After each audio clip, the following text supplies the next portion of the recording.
Kütüp alam buran bulup gelsen, karşı baram jiller bulup isen.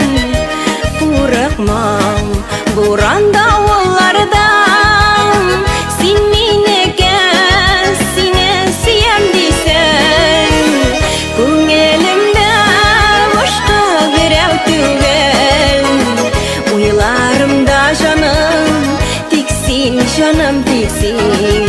Köngülümde başka birev tügel, uylarımda canım tiksin, canım tiksin.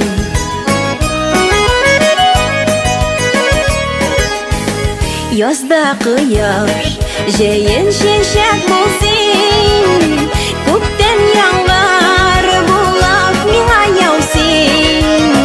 Köngülümde başka birev tügel, uylarımda irkem tiksin, tiksin. Köngülümde başka birev tügel, uylarımda canım tiksin, canım tiksin. Köngülümde başka birev tügel, uylarımda canım tiksin, canım tiksin.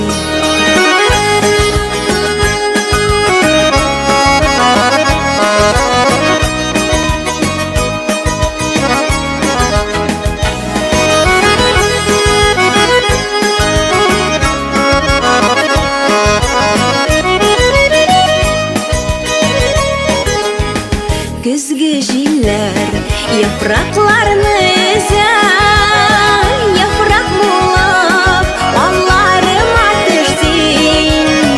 Günlerimde beni sataştırıp, yokku bulup düşlerime girsin.